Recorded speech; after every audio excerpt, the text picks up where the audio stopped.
Teacher, leave them bricks alone. I'm turning into my father. Hey guys, hey, great work on those texture and value studies that you guys did with the brick. I love looking through those and seeing like the amount of detail and value and light and just, yeah, great stuff that you guys are throwing in that study.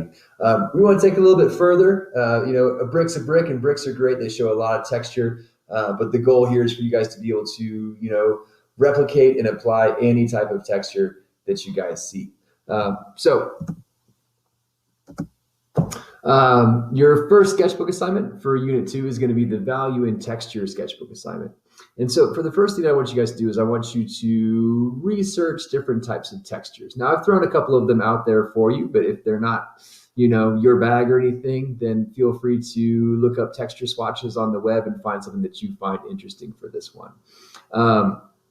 That texture swatch is right here. And as you can see, we've got a whole bunch of good ones in here, from coiled rope to like metallic scales, more bricks if you just love your bricks. Hair is one thing that everyone is really kind of scared to draw because it's a hard thing to do, but I'll show you how to work with that too. Slime, bark, bubbles, bricks, grass, water, all kinds of cool stuff. And so the goal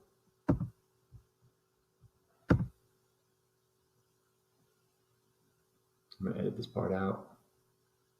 The goal is to take a look at those and then just see, find something that you think is interesting or even just challenging, something that you're scared to try to draw, but you're willing to give it a go. And just like we practiced before, I want you to take that texture and I want you guys to observe the highlights, the midtones, and the shadows of that texture. Recognize that those are values and that all of those values have shapes. Simply just draw those shapes out, in a simple way at first, because again, the idea is that we're starting very simple and we're building in complexity as we add layers to these drawings. And then just continually filling them up with value. I did a quick kind of Photoshop representation of what I'm talking about here with the hair. Looking at that hair, what we all did when we were kids, right, was just draw a whole bunch of lines, boom, that's hair. But we know that hair has form and it has volume and it has a lot of texture and a lot of light. So the big thing we want to do with that one again, in that example right there, is just look at the basic shapes of those values. If we could break it up into three, we've got highlights, midtones, and shadows. Start off by just drawing out the areas of those highlights and midtones and then darkening in those shadows. From there, it's just a layer of making that, value sandwich where, we're continually working just darker and darker and darker from those midtones. And if we have still a good edge on that eraser, we can even go in there and start kind of building off those lines. The general rule is that you want to stay light because you can always make it darker, but it's a lot harder to make it lighter. And so to keep it light, we're working with our H pencils first, using those just to put in those high key values and then continually working lower and lower and lower and lower. And as we do that, we're adding a lot more detail to it as we go.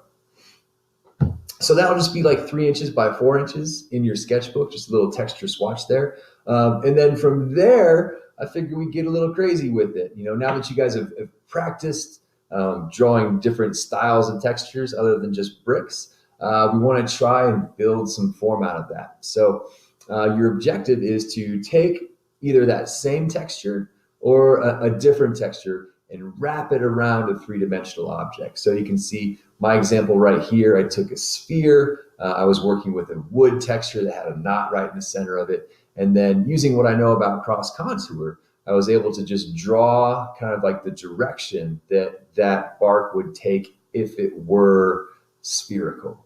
But you guys can do any shape that you want to. If you want to do a cone or a cylinder, if you want to do a cube, that's cool. It has flat sides, but just show that you're turning that edge with your texture as it comes around there too.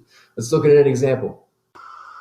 All right, so I'm just kind of holding my drawing at an angle here, just because the light's kind of playing with the reflections, so it doesn't quite give it the full range of value that you'd be able to see. But this is our finished product. This is what we're going for. We've got texture that has been achieved using values to represent light.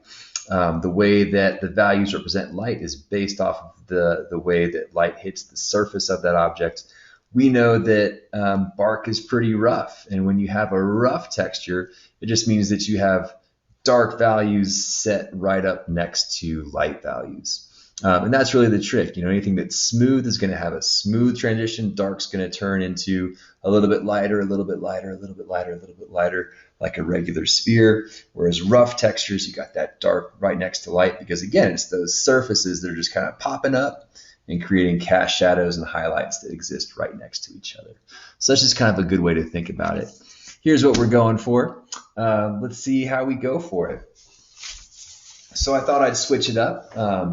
Started working on this one, another sphere, but this time I was looking at that coiled rope texture and just really started off with, guess what? Simple shapes. The basic shape of my circle, the direction that I was going to have those rope coils going. And notice how they're curving along the curved edge of my surface. Those are cross contours. And then just the basic little shapes of each strand of that coil of rope going across there too. I put those in, and then all I have to do from there is really just pay attention to my values, working from my lightest values and then layering my darker values on top of it, and then finishing it off with some strands of rope, some texture, some contour that's going to finish it off for me. I'll stop talking and let the work speak for me.